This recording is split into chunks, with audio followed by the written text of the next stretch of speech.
and welcome to Aycorp Ag Spotlight. I'm here with my good friends from Nutrien Ag Solutions, Dynagro Seeds, Nick Crouch, welcome to the show. Scott Greenwalt, welcome to the show. Thank you, Barry. Nutrien's one of my favorite companies in the whole wide world. I'm a big fan of Nutrien Ag Solutions and Dynagro Seeds. I grow them myself. So I'm really honored to have you two guys here today to share a little bit of y'all's experience with Dynagro Seeds. Thank you. First, Nick, tell us a little bit about yourself, where you're from, your ag background. From Des Arc, grew up on a small farm that my dad worked on.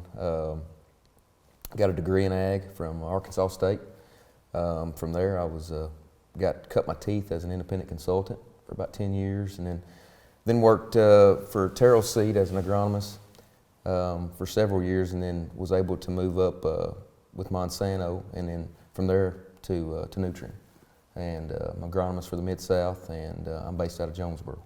Scott, tell us a little bit about your ag background and where you're from. Yes, sir. I too am a graduate of Arkansas State University, and began my career with the local co-op as a consultant, field service representative, and later as a location manager there in Hazen, Arkansas, there on the Grand Prairie, and ultimately moved into the rice agronomist role recently.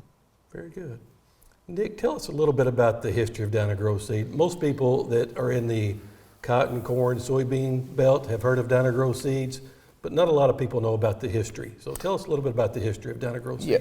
So when CPS acquired UAP, UAP had the Vigoro brand, and CPS had Dynagro. Well, they merged that all under one. And from there, they just basically did wheat and soy for years, until early 2000s when they were able to start getting germplasm and trait from corn states. And from there they've flourished. We've moved into cotton. We do cotton, corn, soybeans, wheat, milo, and those are staples here in the southern part of the U.S. And just has really grown. We've now added a rice program down in El Campo, and we're very excited about that. Well, Scott, tell us a little bit about that, because I didn't even know Dynagro had rice until 2 or 3 years ago. And the new variety that's out now is kind of the showstopper, the main eventer, even your competitors are wanting your rice seeds. So tell us a little bit about this. It's kind of the talk of the industry. Sure. We acquired or purchased a breeding station in El Campo, Texas about 7 years ago, and went through a complete revamp in year 2, and from that point forward, DG263L, which is our first release rice product out of that program, has really kind of taken the market by storm. It's been met with a lot of expectation and joy that it's something that's actually here. Nick, like I said, even your competitors are wanting this variety, DG263L. As kind of one of the people in charge at Dynagro, how does it make you feel? Because the variety normally doesn't hit this quick. It usually kind of gets through variety trials, testing, then the marketing and sales part. Well, this is one of the products that's selling itself right now, correct? Correct. We, our salesmen, I don't know how many people get the opportunity to say that they have a product that nobody else has in their career. And that's one of the things that we're very excited about, because you can actually say, hey, this is mine and mine only. Well, Scott, how many variety trials do you have on rice variety trials in a year's time? So from our standpoint internally, we do tests down at our El Campo station there on site. But we have a great relationship with the LSU, University of Arkansas, now with Justin Kopechka there in University of Missouri, and again with the Mississippi State University. So the variety testing program is growing in leaps and bounds, and we've entered into a collaborative effort with LSU, Arkansas, Horizon Ag, and Nutrien in what we're calling a pre-commercial trial data set that's going to take geographical data points from Texas all the way to Missouri, with 75 looks at each entry. So 2022 will be a big year from a data standpoint. Well, Scott, that's a good point. Since you're our rice expert, does this variety DG263L fit in all geographic locations where rice is grown.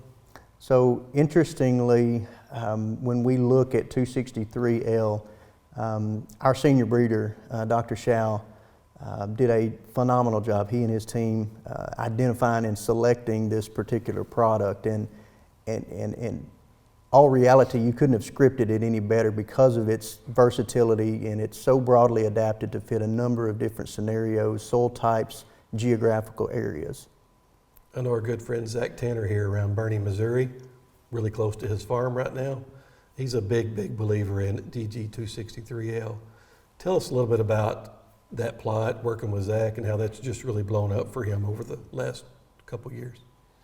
Well, I guess I'll take it. So the first year, Zach was doing production for us, and he was very hands-on.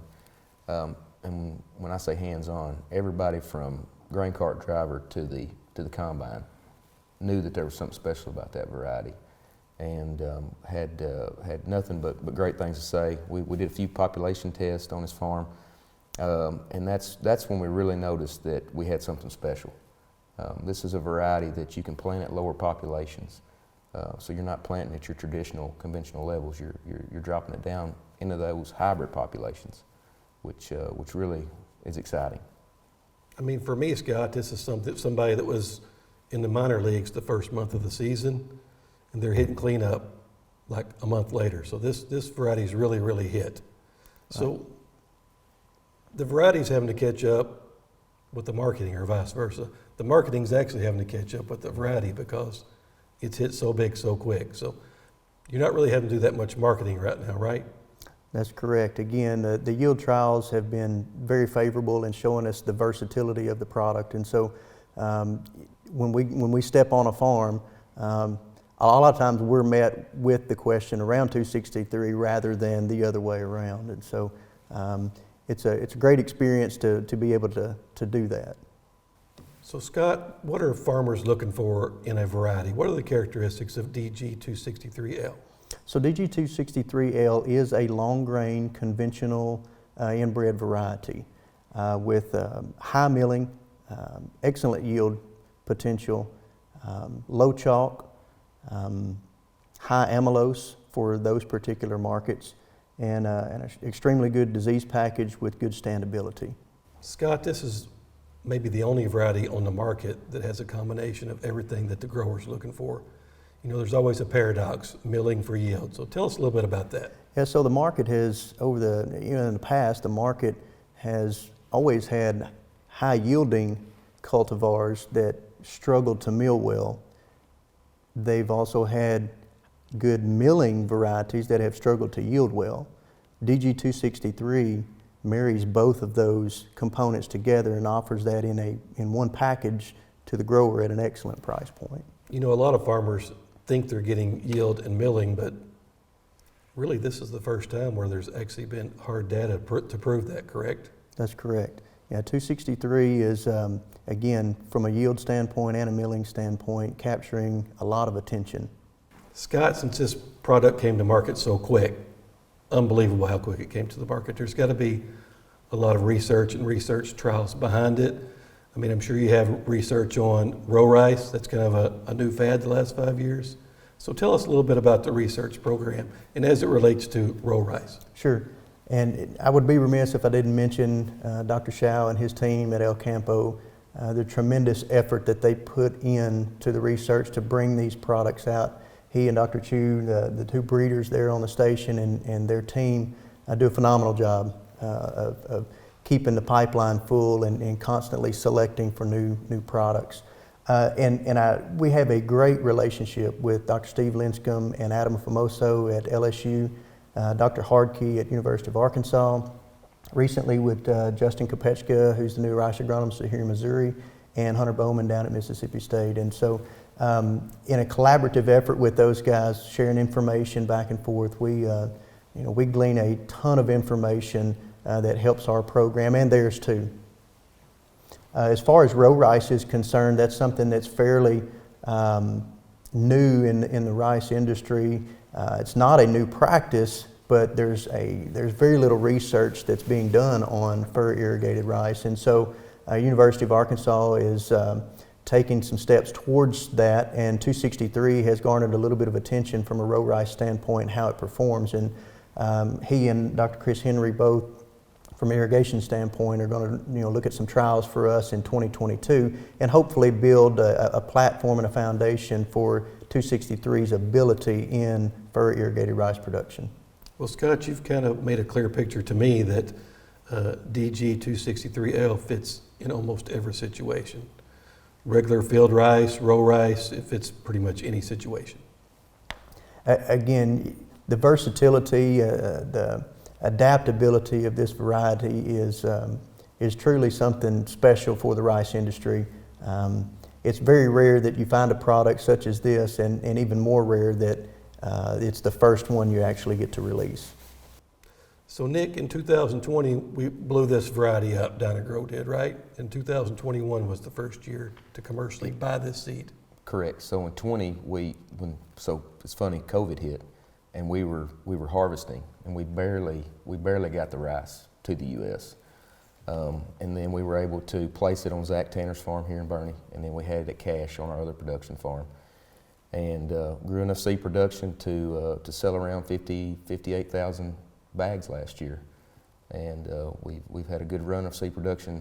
In 2021, we had a good run of seed production, so we've got a really good supply for 2022.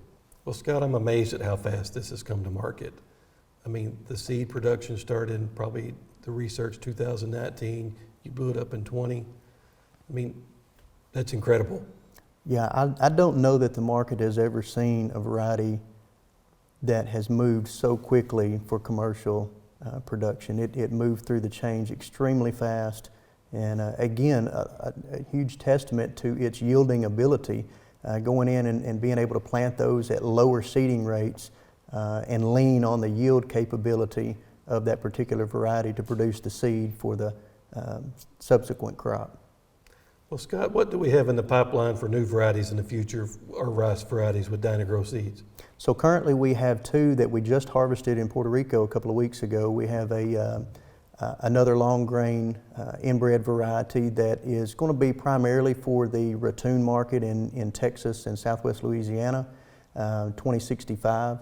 We also have a DG M004, which is a new medium grain that's going to have a little bit better disease package than Jupiter, and it's about 2 to 3 days earlier than Jupiter with good yields as well.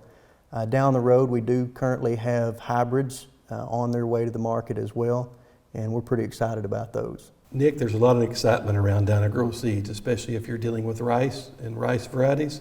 So I'm going to give you the last word, because it is exciting times at Nutrien Ag Solutions and Dynagro seeds.